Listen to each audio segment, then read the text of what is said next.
All right, so quickly through the rest of book 5. In chapter 25, we get a little bit of a digression, right? So we got all these winter quarters and where they are, and I want to point out some names we didn't really focus a lot on. And that's that we got a guy named Lucius Munatius Plancus, and he was among what seemed like a large group. Trace in Belgi's he co-located 3. He stationed 3 legions among the Belgae, and of these legions, right, he put somebody in charge. He put Marcus Crassus, the quaestor, and Lucius Munatius Plancus, and Gaius Trebonius, the legates. He put them in charge of these 3 legions among the Belgae. Also, remember how many of each thing are in a legion. That's helpful numbers to know at this point. Okay, so now we get a little tie on. Okay, so all these people are. Here's where they are. And then a little digression of what's going on in some of these various parts, specifically in Carnutopus, right? There, we get this anytime you start a sentence with an erot, it's like, oh, I want to draw your attention to this other thing. Like, you got all this stuff going on. There was, in this one area, this was going on, or shifting focus to this other thing. There is, it works with other tenses too, but especially with erot. Oh, okay, so now I'm focusing on this tribe. Among the Carnutobuses, there was this guy, Tasgetius. And we got cool ablatives in this passage, like an ablative of description, right? Relative clause, fine. To him, Caesar, proes virtute and benevolentia. Caesar had restored to him. And this is one of those sentences where, again, you got to be careful on your translation. Caesar didn't restore him to his place. Right? He had restored the place of his ancestors to him. So just sometimes, it's different from what you would expect in English. So just be careful on those translations. And the other thing in this passage is that Caesar's not typically, Virgil will do this more, but Caesar's separating the adjective from its noun. This time by just the one word. But other times, right, here by a couple of words, we got the noun and the and the other noun go. That was more like an ablative absolute. But maybe not the best example. There's some others in here that I had noticed and wanted to point out, but maybe now I can't find them. If I see them, I'll point them out. But just be careful when a noun and an adjective aren't right next to each other. Always be mindful of, okay, what's this adjective describing? Okay, so this is the story of Tasgetius, right? What was going on with him? Where all of this stuff that's about to happen, right? This is like the new focus on this backstory and what's going on. And so because of this stuff with Tasgetius, we see this guy I pointed out earlier, this Lucius Munatius Plancus guy showing up. So right, the matter's referred to Caesar. That guy, having feared, because it affected everybody, having feared that, or lest the tribe, by his impulse, should revolt, having feared that it would revolt, what does he do? He orders Lucius Plancus to set out with his 1 legion of those 3 that were among the Belgae to set out from from Belgium, Celeriter into the Carnutes, and to Hiamare there. Because it was by those guys' work, by whose plural work, the Carnutes' work, he learned that Tasgetius had been killed. And by whatever guys he should learn that, he should, send them, having been arrested, to him, right? And he was informed about all this other stuff. And here's where Caesar really starts crafting things, right? First he's like, I'm smart in the way I arrange my legions for the winter. But I'm also responsible because I'm not leaving, and of course, I'm in the third person. Caesar doesn't leave until Caesar is informed, right, that they had arrived in winter quarters, and that the place for the winter quarter, the place had been fortified, and that's a reminder because it happened in 24, right? He decided to stay in Gaul until he learned that the legions were stationed and that the winter quarters were fortified. So Caesar's removing him. He's like, just to let you know, I did everything right. I made sure everything was fine. I'm not micromanaging, but I'm also making sure my soldiers are good before I leave.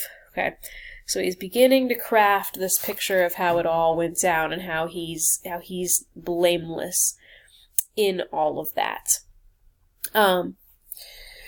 Okay. The other thing was that this was a this is a fear clause. This nay clause here. We haven't talked a lot about fear clauses, but it's a verb of fearing, and it's the thing that you're fearing might or might not happen. Fearing lest it should happen. You don't want it to happen. It's like an opposite kind of nay, but it's a fear clause, and I want to point that out. And munitum esse, but perventum esse. I think there's a couple of other, interfectum esse. We can always have missing forms of sum, specifically missing forms of esse, that complete perfect passive infinitives in our indirect statements. All right, and again, this is the second time we're talking about how fortified things are. In 26, we get, one of our favorite things, an impersonal verb, right? Like, it had been come, but we translate them actively because that's the only way to make them sound good in English. They arrived in winter quarters. And then we also have another weird verb here. Gosh, where is it? There's like a preisto. There it is, preisto thuisent. And that kind of works as one verbal thing. We got an accusative supine somewhere. Oh, right, there we go. And those have started to show up. Caesar likes his accusative supines. They're a nice short way to express purpose. And we also get 26 is fun, right? Because this is where Ambiorix and his boy Catavolcus, they used to be loyal.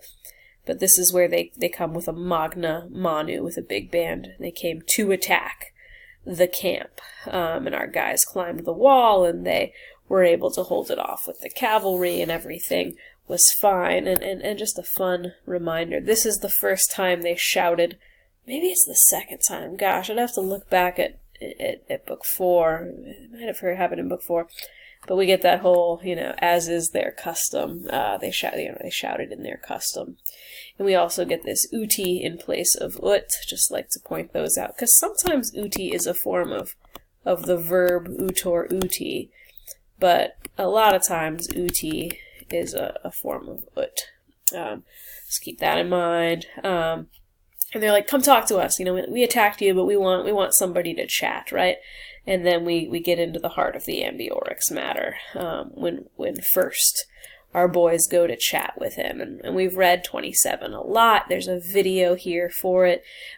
It's always good to rewatch these as you're studying for the test. And I don't want to belabor the point, but this, as soon as the speech begins, right, which is right here, ad hoc modum locuit, he spoke this way.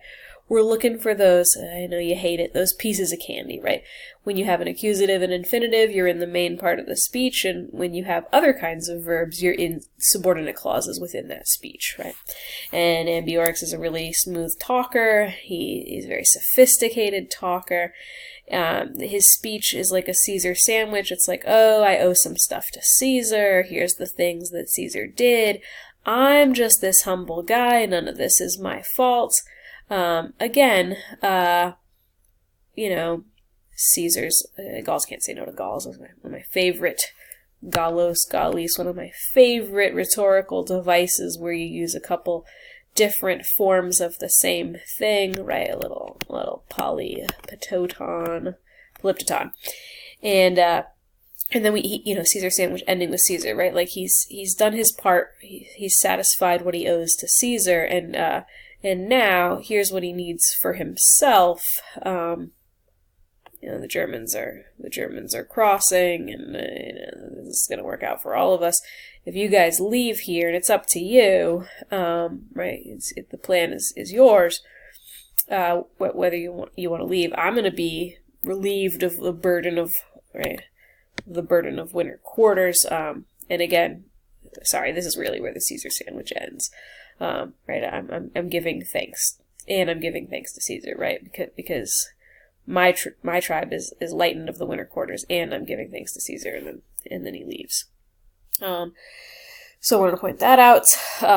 Be on the lookout for other rhetorical devices he uses. We've pointed out that one. I think one is written here. There may be others. And there's one verb, speaking of polyptoton, there's one verb that appears a ton in here, and I'll point out one form of it, and I want you guys to look for the other forms of posse. So it's all about what Ambiorix can do, what he promises to do. There's a lot of capability that maybe is going unnoticed. In 28, our guys report what they heard to the legates, what things do I want to talk about in 28? There's some we didn't talk about it when we saw, but we've got this they were thinking that they shouldn't be ignored. And what we really mean by that is they were thinking that this stuff was important, but we're negating the opposite, and we call that literary device, litotes, and it's going to occur a lot between here and the end of this episode. So I want to point that out here. We get Cotta's opinion on the matter, right? He's like, we should stay. Cotta talks about some things that Caesar talks about a lot, right? That these winter quarters are fortified, and we should rely on that. We should trust that. We should trust our capability. We can withstand this. We're not pressed by the grain. We can withstand all of this stuff. We've done it before. And we should also trust our commander, right? And we shouldn't ever trust an enemy. So just pointing that out. And then we get Sabinus's response. And Sabinus's response, though